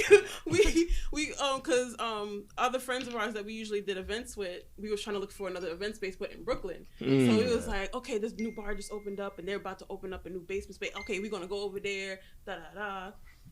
And then we sitting at the bar, we waiting for dude, and he was like, okay, so thank you for coming. I'm like, wait, what's going on? Yeah, I was like, hold on. What's going on? A premiere? And now, that was like, the second time that happened to us. Oh shit! We just did that happen before the that happened the Bronx after. thing? That happened after that. That was after the Bronx. Yeah. Remember when we were supposed to go to an event in the Bronx when we was late, and we took an Uber from Brooklyn to the Bronx. Found out that the event wasn't happening anymore. Uber. Found out the Yeah. event wasn't happening While anymore. On the way there, in the Changed Uber. our location to drop us off on 125th Street. Oh shit, that was the same. That happened the same day. Yeah, you're right. Chilled Shit. on 125th Street. Ended up walking to a bar. It was like, we can just chill here for a little bit. You found a bar. It's like, Walked in on a showcase happening. Oh shit! It's like, oh, y'all here for the concert? Like, Yeah. We're like, concert? I love those adventures in New York, though. I love Yeah. those adventures in New York. I used to have a lot of those, just like stumble into stuff. You know what I Yeah. mean? Like it's fun. Yo, I moved up here, what, 3 years ago now? 3 years? yes. Yeah. Yo, I've never seen anything like that. You know, because I'm from Jersey. Mhm. And, I mean, it's just like New York. It's right across. Yeah, but it's still Except different. It's not It's just like not anything like Jersey. Like, No, you that's dope. though. the accents are close. That's about it. You know? Yeah, it's crazy. We was like, we all was just sitting there. It was like, yo, let's just watch it. Let's see what's on the tape. Hell Yeah, I was just yeah, sitting there, I'm yo, dying. I'm let's just go. like, Drink, yo, chill out. There's couches, space. Well, I'm glad that happened.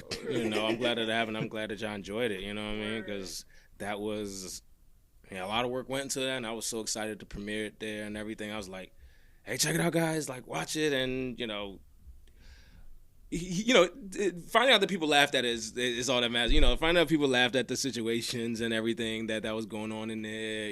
Because I really had a ball writing that stuff, dog. I had a ball. And the cast loved it. Just they were just happy because they, like my boy Dave, who we got scanned. He was happy. He was like, I don't got no comedy on my reel. Like everybody was like, I don't got comedy really, and good comedy. It was like I get to be fun. I get to act in this thing or whatever. Like I was cutting. Maybe over the weekend I was cutting clips to give to the actress that plays the bartender. I was giving her reel or whatever, and I was not to my own horn and shit, but I was cutting the clips. I was like, yo, I wrote some funny shit. I was like, I gave her some good lines. I was like, I was cutting these things. I said, yo, I gave her some good shit. She gonna love this. Yo, I mean, that's how it is sometimes when I'm like editing the episode. I'm like, yo, these niggas is stupid. For real though. Like, It yo. was like, I just Oh, man. he be edited. He be like, I'm like, That's laughing that's at? good. That's good. Nah, especially yeah. last episode. Last episode, it was hilarious, yo. Yeah. Was the last one the WAP one? Yeah. I didn't listen to the WAP one. Last I was telling him I was listening to the Rick and Morty one. That was the latest one. Yeah, Yeah. That one was wild. Yeah. But yeah, we was wild. It was wild. That's the whole thing of like us like coming together as a podcast is like just to have a regular conversation, just talk about like shit that's happening in the world right now, everyday life, and But we keep it as light as possible. Like Yeah, do we it can well. talk. We have the fuck shit because that shit happens. But I'm not trying to dwell on it. Mhm. So, Yeah. One so, specific section. Yeah.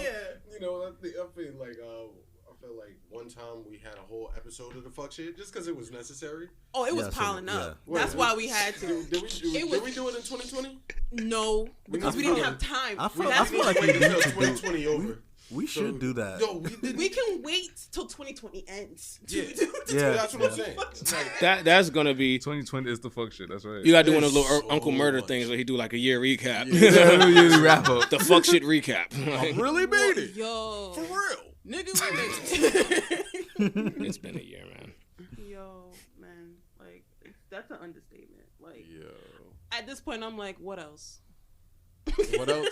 Shit, don't ask. I'm not. Don't ask. They gonna But then surprise again- you. They're gonna surprise Yeah, you. I feel like anything you could throw out there has popped up this year. Fire tornado, yeah, that popped up. Yeah. Aliens, that actually happened. Yeah. Talks of a parallel universe, Yeah. that was a thing. Yeah. Kobe died. Yeah, that actually happened. Yeah. Yeah. Like a lot of wild things that you wouldn't imagine happened this year happened. Chadwick Boseman. Chadwick. Yo, I was sick off Oh, that one. I man, was Oh. like, rest in peace. Like it hit me, but then like I'm sitting there, I'm on my phone, and I told her about it and stuff, and I look back, and she's like torn to pieces Because it's like, not just him. My mind goes into rabbit holes. So I was thinking about him, and I was like, yo, he like, lived with this for 4 he years. lived with this. He only told his family, didn't tell nobody. Did all these movies and everything, and all these people look up to him, and he's gone. I think that's what messed me up. But then like thinking about him made me think about my father, how he was kind of sick and didn't tell like anybody, but then wasn't really taking care of himself. So I was mad about that, and then I was doing this, and I was like, okay, I'm just done. I can't do it no more thing anymore. I be jumping in the rabbit holes like that. No, that happens. It's kind of like death brings ramifications, man. So it's like there's no way that you can. I don't know. I couldn't process it when I heard the joint. I was sitting there, and it was another. I don't know if we have time. That was an. Yeah. You got time. Short fuck shit story. Still, that was like I couldn't even really like. So when Chadwick died or whatever, around that same time, I had just started a writing gig with Screen Rant or whatever. You know, I just started writing gig with Screen Rant, and I was kind of like, you know. Forget them or whatever, but I was like, you know, kind of excited. I was like, okay, my first like writing type gig, you know, I get to publish my article. I just submitted the article, it got published, and I was ready to share it, right?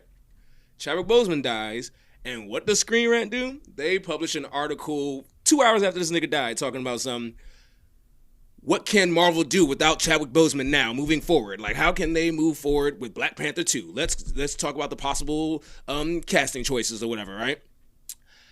Nigga, like, I'm like, his body is still hot, dog. And everybody was screaming, like, on Twitter, like, no, fuck Screen Rant. I can't believe you guys. I said, okay, so now's not a good time to tell you guys I write for them. And then now's not a good back time. Out. Sit this one out. I was like, let me take a step back. I don't write for them anymore because they, like, dropped me or whatever. Yeah, because they said they had a standard. And I'm like, guys, you just published an article about Chadwick Boseman dying. Like, shut up. You know, but about Chadwick Boseman's replacement, not even dying, about his replacement. I'm like, get out of here, dog. So yeah, that just made me think about that though. But the Chadwick thing was really, really wild because it was just sad to think about. Like what you're saying, he was dealing with that for so long and none of us knew. Yeah, and then on top of that, it's like, but like I really didn't get so sad about it when it happened. I was really just like floored with respect of like. You get this news that your life is going to end early. So you're like, you know what? I'm going to do the most iconic shit that I can possibly do. I'm going to work myself to death because I'm going to die anyway. I got a point to prove. I got something that I need. I was thinking that too when I saw it roll because like we all joke about Chadwick Boseman roles playing this autobiography like. You know, rest in peace with the brother, but like him playing Thurgood Marshall was like weird. But you know, I mean, given Thurgood Marshall, I actually like Marshall. I didn't get to see it though. I wanted to check it out. I'm definitely gonna watch it now. But one of the things that just in my head was that Thurgood Marshall light skin. I'm pretty sure that was a big part of his story still. But so I just thought that like, Hollywood is treating Chadwick Boseman like the new black guy where we're gonna put him in. We're gonna have him play everybody. We're gonna have him play everybody. Yeah. That's how I was taking it. So then when this news happened, I just took a step back like. Nah, bro. Like, what if he knew his time? Like, I think they're saying that he found out 2015, 16 maybe. 16. Yeah, that's when he finds out, right? Mm-hmm. And I'm just looking at the roles that he was taking to then. It's like, yo, bro, probably really wanted to leave behind like I know everybody wants to have a great acting role, like no, but it's like. This nigga didn't have no fuck shit roles. Like he didn't have no corny fuck shit role. He only had. Get on up. He killed that James Brown. I saw him acting now when he was acting. I saw like one scene or whatever. I didn't see the whole thing. I'm going to. No, he was acting. One scene, and I'm like, yo, I gotta see this. Shit. Yeah, and I'm just like, he was really, he was set to play the first Black African samurai too. Yasuke. No, that's Lakeith. Yeah. Did they just? What? I'm pretty sure. No. Chadwick was supposed to play him, and then he died. He was attached to him. Like look it up. But maybe they'll give it to Lakeith now. Maybe who knows? I don't know. Maybe I'm thinking about somebody. Lakeith got the part. I don't know, but I remember when he first brought it up. I remember Lakeith's name coming up too. No, but yeah, Chadwick was definitely. It was like all his roles were just iconic that I'm thinking of, and then just.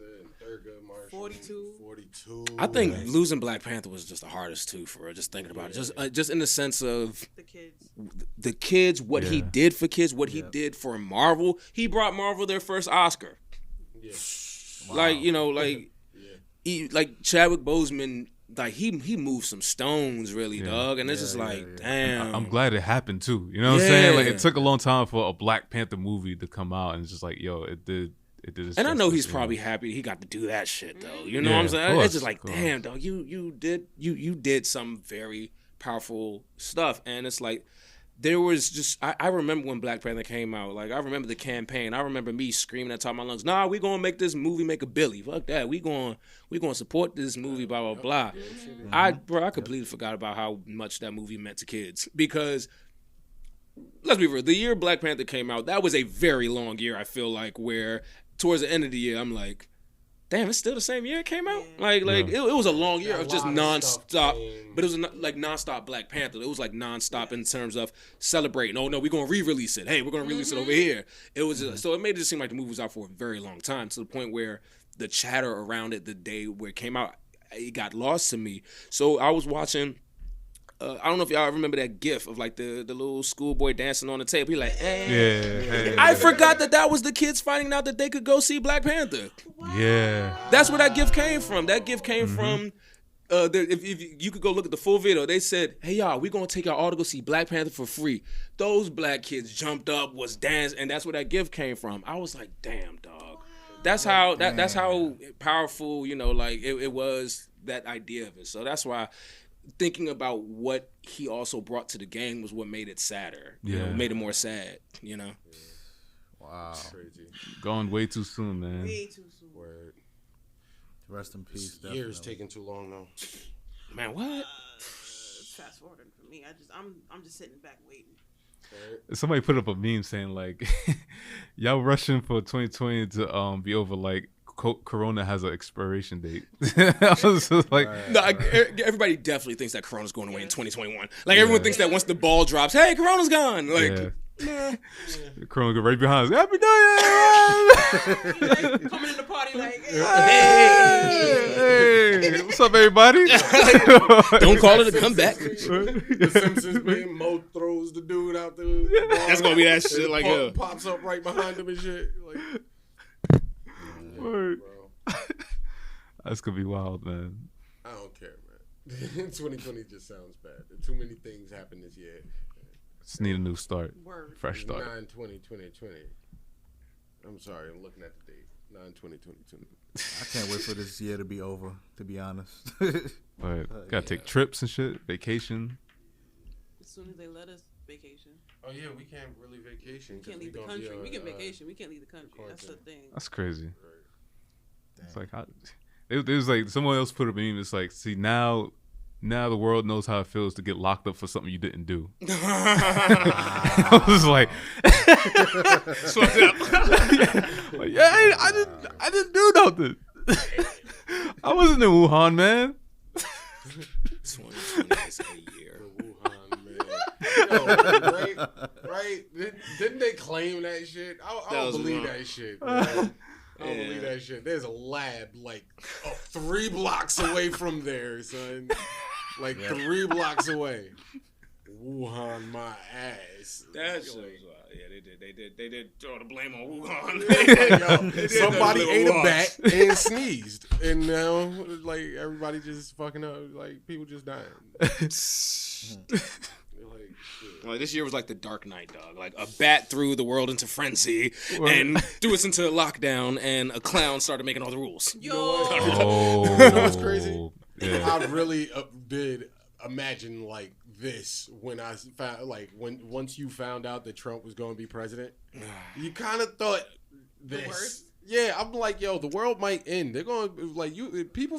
2020 has been so long that people forget that we were almost at World War III. Duh. Right in the beginning, The first thing of 2020, the world was about to end. Like that's how crazy the year has been. That World War III isn't the biggest news. Word. That's the afterthought. That was like, oh yeah, we did almost go to war. Now I remember we were, nigga neighbor was getting ready to ramp up. Or it was about to be a civil war. Like we was, shit was crazy, dog, this year, man. Yeah, Corona came through there. Everybody was like, "Yo, chill." Like we gonna see you later, but this Corona thing, I don't know. Shit, kind of crazy out over man. here. Jesus. Like, oh man. I don't know. Was there something else you wanted to do? Oh, okay. So, you from Baltimore, right? Clinton, I Maryland. mean, excuse me. Prince You're George. from the DMV. Yeah. It's funny. Everybody always does that too when they're like from Maryland. Oh, Baltimore. Like, Yeah. like no. Just like I say, I'm from Jersey, so I gotta be from Newark. You know, I was gonna say that. I guess. enough of my family is from Newark that I'm not offended. You know? All right, so I know like 5 places in Jersey: Trenton, Newark. yeah, Trenton is hard. Hard. I don't go to Trenton. I don't go to Trenton. I don't go to Camden. Okay, no Camden. Yeah, Camden. there you go. Don't go to Camden. Don't mess with Camden. Don't go to Camden. Yeah, not at all. I ain't know Jersey got busy like that. What? Some places. Yo, you never Jeez. seen New Jersey Drive? No, actually, I probably haven't. Yo. Good. You want to know what I learned about New Jersey growing up from all those Kevin Smith movies, Jay and Silent Bob and all that? All they did was just like Jersey was always just described as like Florida Part 2, as like this hellhole or something. Like that's how they always made it sound like. So I'm like, Yeah. Jersey sounds cool. Harold and Kumar and shit. Yeah, I'm like Jersey sounds cool. What's the big deal? Then like I moved within proximity of Jersey and I realized like, oh, it's gun smoke over there. Like, oh, y'all niggas is wilding. Like, Yeah. okay. Especially looking at New Jersey Drive, I'm like, that look like Red Hook. I gotta check that like joint out. Red Hook, Brooklyn. I gotta check that joint out. Yo, That's it's crazy. like, New Jersey Drive was basically like, New Jersey's juice. Ah, okay. So like, whatever. Wait, I don't even know where your messenger is. Oh, there it is. We got it. Hold up. You good over there? Am I good? You good? Oh, I didn't know that was directed at me. Yeah, it was. Uber. I don't know why it's taking so long. What are you looking for? Huh? That video. Oh, okay. So, all right. We don't know if you've seen this. Have you seen this video? No, let me see. All I saw was Baltimore accent. Dog, Baltimore accents are so atrocious, dog. Oh my god. All right, hold on. I'm just thinking about this one. There was this video of these rappers from Baltimore. I saw it on Twitter the other day. I think some dudes was rapping, and it was from Baltimore, but somebody didn't know that, so they thought that it was rappers from the UK. They said, "Oh my god, UK rap is awful." And I was like, "Nah, nigga, they're from Baltimore." they were like, "Two, you got to we shoot to do." Like, I'm like, what the hell are you guys talking about, dog? Oh man. Let's say Baltimore accents. Say this phrase out loud. And Hold on, Aaron, and iron. Damn, what the fuck? We really talk like that? Nah, people need to play it back to them, dog. They need to know how they sound. Iron, the iron. What? Iron. No. Aaron, Iron. Oh no! Oh nah. It's not that, dog. It's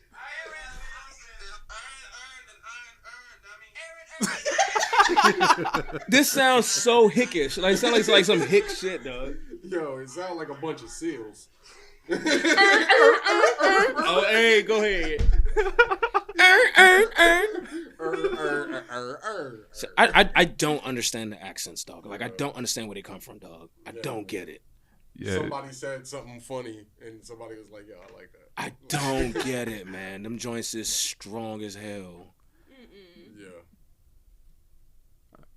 Yeah, is it true what they say? Like, because I guess it's like the same with certain parts of Jersey. It's like when it's like you say like there's Baltimore and then there's the rest of Maryland. Yes, they don't fuck with each other. If we could, we would succeed Baltimore from us. Like they just move them like just like like there are good parts of there are good parts of Baltimore. There are good parts of Baltimore. There definitely are. There's like the Baltimore Harbor. I used to go hang out there and stuff like that. Like the only trip that we took as a podcast, like the 4 of us, we went to Baltimore. Yeah. Where in Baltimore? stayed in the Airbnb. We were like not that far away from the harbor. Okay, so you guys are it's probably not that good. Yeah, far. you guys are probably Like good. very It residential was area. Yeah. suburban area. And you weren't expecting that too. If I was just hearing just like everything about Baltimore too. I Like have family that lives in, I mean, in no. Baltimore, so I tease Like, one of my I ain't really homegirls hear that's from too much Baltimore all the bad, time. I tease her all the time about like Baltimore. She's like, okay, relax. I'm like, it's Baltimore. Come on, like, how can I not? How can I not? Like,